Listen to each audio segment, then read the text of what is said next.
முன்னாள் அமைச்சர் செங்கோட்டையன் தெரிவித்த அந்த பேட்டிக்கு பின்னணியில் பாரதிய ஜனதா கட்சி, அதாவது தற்போது அதிமுகவின் கூட்டணியில் இருக்கக்கூடிய பாரதிய ஜனதா கட்சி தான் இந்த முயற்சியில் ஈடுபட்டிருக்கிறது என்று கூறியிருக்கிறார்கள். இதுக்கு இந்த முயற்சிக்கு சசிகலா வரவேற்பு தெரிவித்திருக்கிறார், ஓபிஎஸ் வரவேற்பு தெரிவித்திருக்கிறார், இதே போல நயினார் நாகேந்திரனும் வரவேற்பு தெரிவித்து விட்டார். ஆனால் இபிஎஸ் தரப்பில் இதுவரை ஒரு பதிலும் வரவில்லை. இன்று காலையில் நடைபெற இருந்த அந்த விவசாயிகள் கலந்துரையாடல் கூட்டம் ரத்து செய்யப்பட்டிருக்கிறது. ஆனால் இன்று அந்த பதில் வரும் எதிர்பார்ப்பீங்களா சார்? இன்னும் டைம் இருக்குல்ல, ஒரு 10 நாள் அப்படின்னா இன்றைக்கே சொல்லணும்னு இல்லை, இன்னும் ஒரு வார காலத்துல சொல்லலாம், 10 நாள்ல சொல்லலாம். இந்த செப்டம்பர் இறுதிக்குள்ள ஒருங்கிணைப்பு ஒரு முழு வடிவம் பெறலாம். அதற்கான வாய்ப்புகள் அதிகமாக இருக்குது. இதை மறுப்பதற்கு பெரிய அளவுல எடப்பாடி பழனிசாமி தயாராக இருக்க மாட்டார் என்று நினைக்கிறேன். அடுத்து இதன் பின்னணியில பாஜக இருக்குதுன்னா, சென்ற ஆண்டு ஜூலை ஆகஸ்ட் மாதங்கள்ல இந்த கருத்தை நாடாளுமன்ற தேர்தல் முடிந்ததற்கு பிறகு ஒருங்கிணைப்பு குழு அமைத்து நான் வலியுறுத்தினேன். அப்ப எனக்கு பின்னாடி யாரு, எந்த பாஜக இருந்தாங்க? நான் அன்றைக்கு சென்ற ஆண்டுல என்னெல்லாம் சொன்னனோ அதே விஷயங்களை தான் இன்றைக்கு திரு செங்கோட்டையன் சொல்லி இருக்கிறார். அது எதுவும் புதிதாக இல்ல. முழுக்க சென்ற ஆண்டு ஜூலை ஆகஸ்ட் மாதங்களில் அந்த ஒருங்கிணைப்பு குழு அமைத்து முயற்சி எடுத்த பொழுது என்னென்ன கருத்துக்களை நான் தெரிவித்திருந்தேனோ, இந்த ஓராண்டு காலத்துல என்னென்ன கருத்துக்களை பல பேட்டிகள்ல விவாதங்கள்ல தெரிவித்திருந்தனோ அதனுடைய சாராம்சமாகத்தான் இன்றைக்கு திரு செங்கோட்டையன் அந்த கருத்துக்களை தெரிவிச்சிருக்கிறார். அதனால இதன் பின்னணியில பாஜக இருக்கிறாங்க, அவங்க இருக்கிறாங்க, இவங்க இருக்கிறாங்கன்னு அந்த முயற்சிகளை நம்ம கொச்சைப்படுத்துவதை விட இந்த முயற்சி வெற்றி பெற வேண்டும் என்கிற அதிமுக தொண்டர்களும் தமிழ்நாட்டு வாக்காளர்களின் விருப்பங்கள் நிறைவேற்றப்படணும். உங்களோட அது பாரதிய ஜனதா கட்சியின் பின்னணி இருக்கிறது என்பது ஒரு பொதுவான ஒரு விமர்சனம் தான். ஏனென்றால் அதற்கு உடனடியாக குருமூர்த்தி அதுக்கு ரியாக்ஷன் பண்ணி இது வந்து ஓபிஎஸ் டிவியோட பிரிவு கூட நிரந்தரமானது அல்ல அப்படின்னு சொல்லியிருக்கிறாரு. இது செங்கோட்டையனுடைய பேட்டியும் முழுமையாக பார்க்கும்போது அது ஒரு பெரிய கலக குரல் இல்லை. அவர் அனைவரும் ஒன்றிணைய வேண்டும், அது யார் இணைய வேண்டும் என்பதை கூட பொதுச் செயலாளரே முடிவெடுக்கலாம், எடப்பாடியே முடிவு எடுக்கலாம், அது அவருடைய முடிவுக்கு உட்பட்டது தான் என்றும் அவர் கூறியிருக்கிறார்.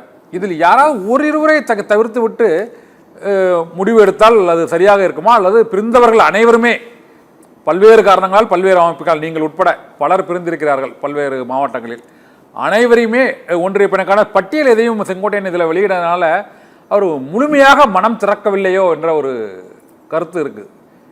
அவர் முழுமையாக அவரோட விருப்பத்தை சொல்லியிருக்கிறார், நீங்க ஃபீல் பண்றீங்களா சார்? முதல்ல திரு எடப்பாடி பழனிசாமி இதற்கு என்ன பதில் சொல்கிறார்? இன்று இரவு ஏதேனும் பதில் சொல்கிறாரா, இல்ல இதை கடந்து போய்விட்டு பிறகு இந்த சுற்றுப்பயணம் முடிந்ததற்கு பிறகு ஏதேனும் பதில் சொல்கிறாரா என்ன, அல்லது இந்த 10 நாட்களுக்குள் அண்ணா பிறந்த நாளில் ஏதேனும் அறிவிக்கிறாரா? அதை பார்த்துட்டு அதற்கு பிறகு அடுத்த கட்ட யார் சேர்க்கப்படுவார்கள், யார் சேர்க்கப்பட மாட்டார்கள், இதுல எடப்பாடி பழனிசாமி அடுத்த நகர்வு என்ன, அதை பத்தி நம்ம பேசினா நல்லா இருக்கும். ஆனால் அதற்கான சூழ்நிலையில் இப்போ ஒரு இறுதி கட்டத்தை இது எட்டி இருக்கிறது. இது செங்கோட்டையனின் பேட்டி மூலமாக அதிமுக ஒன்றிணைவு என்பதற்கான ஒரு இறுதி கட்டம், ஒரு இறுதி வாய்ப்பு அப்படின்னு கூட இதை வந்து நம்ம சொல்லலாம்.